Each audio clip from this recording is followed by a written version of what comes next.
అంటే నాకే కాదు చాలామందికి థియేటర్ నుండి బయటకు వచ్చినాక వచ్చిన డౌట్ వచ్చింది. ఇప్పుడు బొమ్మన ఇరానీ గారు కదా అడుగుతారు పెద్ది ఎవరు అని, ఆయన స్టార్ట్ చేస్తాడు. ఆయన స్పోర్ట్స్ మినిస్ట్రీలో ఉన్నాడు, ఎప్పటి నుండో ఉన్నాడు. మరి ఈయనేమో ఏషియన్ ఇంటర్నేషనల్లో మెడల్ కొట్టాడు, ఆయనకు తెలియకపోవడం ఏంటి పెద్ది? అది నాకే కాదు చాలామందికి డౌట్ వచ్చింది. సూపర్కి వచ్చినండి సార్. ఆయన జాబ్ 5 years 3 years ఉంటుంది అంతే అండి. ఒక ఒలింపిక్ చైర్మన్గా 3 years ఉంటుందండి. 3 yearsలో పాస్ట్లోంచి ఒక 1975 నుంచి ఉన్న స్పోర్ట్స్ మెన్స్ అందరూ అతనికి తెలియాల్సిన అవసరం లేదండి. నేను రీసెర్చ్ చేశానండి. అది రీసెర్చ్ చేసిన తర్వాత ఏంటంటే ఆయన పీరియడ్లో ఆయన ఉన్న టైంలో వచ్చిన వాళ్ళని రికగ్నైజ్ చేస్తామండి. ఈరోజు తెలంగాణలో కూడా చాలామంది అవార్డ్స్ వచ్చిన వాళ్ళు ఉన్నారండి. అంటే మొయ్యలేనని భారతీయ అవార్డులు వచ్చిన వాళ్ళు ఉన్నారండి. కానీ వాళ్ళు ఎవరికి తెలియదండి. అంటే స్పోర్ట్స్ మ్యాన్ అయినా సరే వాళ్ళకు కూడా వాళ్ళ జోనర్లో వాళ్ళ టైం లైన్లో ఉన్నప్పుడు వాళ్ళే తెలుస్తుంది తప్పండి, ప్రీవియస్ అంతా మనకు తెలియదండి. ఇప్పుడు మన భారత హాకీ జాతీయ క్రీడ కదండి, దాంట్లో మన కెప్టెన్ ఎవరంటే కూడా మన ఎవరికి తెలియదు. అలాంటి పొజిషన్లో ఉన్నాం సార్ మనం. థ్యాంక్ యూ అండి. Thank you.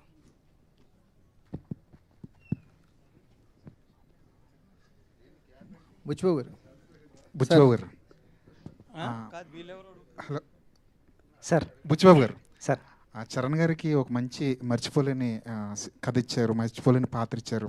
తర్వాత కూడా మీరు చరణ్ గారితోనే ఒక సినిమా చేస్తారని బయట ఒక ప్రచారం నడుస్తుంది. అందులో ఎంతవరకు నిజం ఉంది సార్? అది దేనికన్నా సమయం కాలమే నిర్ణయిస్తుందని నేను ఎప్పుడు సైలెంట్గా ఉంటానండి. సమయం వచ్చినప్పుడు అది వస్తుంది సార్ బయటికి. Thank you. అది జరగాలని కోరుకుంటున్నాను sir. Thank you. Anant Shriram గారు, చాలా అరుదుగా వస్తుంది అన్ని రకాలైన పాటలు రాసే అవకాశం ఒక ఆల్బంలో చాలా అరుదుగా వస్తుంది. ఈ ఆల్బంలో కూడా మీరు అన్ని రకాలైన పాటలు రాసే అవకాశం వచ్చింది. ముఖ్యంగా ఐటమ్ సాంగ్ గురించి బయట రకరకాల చర్చ నడుస్తుంది. ఐటమ్ పాటగా స్వీకరించిన వాళ్ళు దాన్ని ఎంజాయ్ చేస్తుంటే ఇంకొంతమంది సాహిత్యం ఏంటి ఇలా ఉంది అని చెప్పి కొంత విమర్శ అయితే కనిపిస్తుంది సోషల్ మీడియాలో. దాని మీద మీ అభిప్రాయం ఏంటి?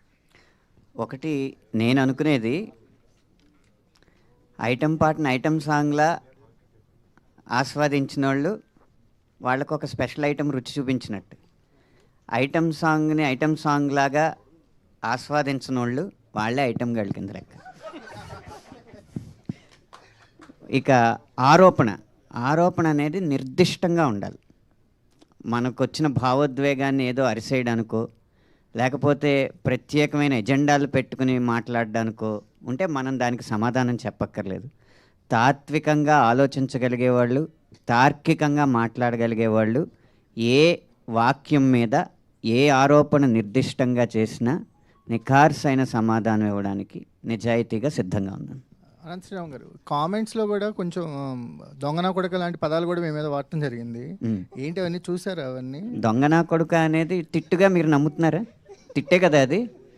సో దానికి సమాధానం ఏంటంటే, ఒక్కో తిట్టు ఒక్కొక్క బొట్టుగా హే దిద్దే టట్టు నేనొట్టు పెట్టనా నాకు ఏ రోజునో నీరాజనం పట్టేదా నిందా నా కట్టే కాలేలోగా అని ఈ పాటలో చరణమే సమాధానం.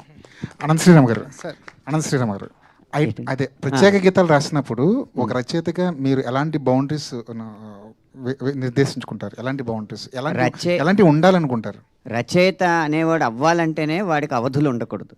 ఏ గీతానికి ఏ అవధులు ఉండవు. ఆలోచన శక్తి ఒకటే అవధి, ఊహాశక్తి ఒకటే అవధి. బుచ్చిబాబు గారు, 2-3 రోజుల నుంచి అంటే కొన్ని ఎక్స్ట్రా సీన్స్ ఉన్నాయి, డిలీటెడ్ సీన్స్, అవి యాడ్ చేస్తారు థియేటర్కి కూడా అంటున్నారు, ఒక టాక్ ఉంది. అండ్ జగపతి గారు ఇంటర్వ్యూలో మాట్లాడుతూ నెట్ఫ్లిక్స్ ఎక్స్టెండెడ్ కట్లో ఇంకా చూడొచ్చు అంటున్నారు. సో ఏంటి, ఏది నిజం? థియేటర్కి ఏమైనా యాడ్ చేస్తున్నారా? రాజేష్, అది ఆల్రెడీ ఎడిట్ చేసాం, అయిపోయింది. ఈ బుధవారం నుంచి ఎప్పటి నుంచి యాడ్ అవుతుంది అదంతా. సో సీన్స్ అన్ని యాడ్ చేసాం. ఎన్ని సీన్లు యాడ్ చేసాం? ఒక 3 సీన్స్. దాంట్లో హీరోయిన్ 2 సీన్స్, ఇంకా జగపతి బాబు గారిది 1 సీన్. రౌండప్స్ అన్నీ ఉంటాయి. ఏదైతే జస్ట్ మిస్ అయ్యారో కొంచెం చిన్నవి అవన్నీ ఉంటాయి. సతీష్ గారు,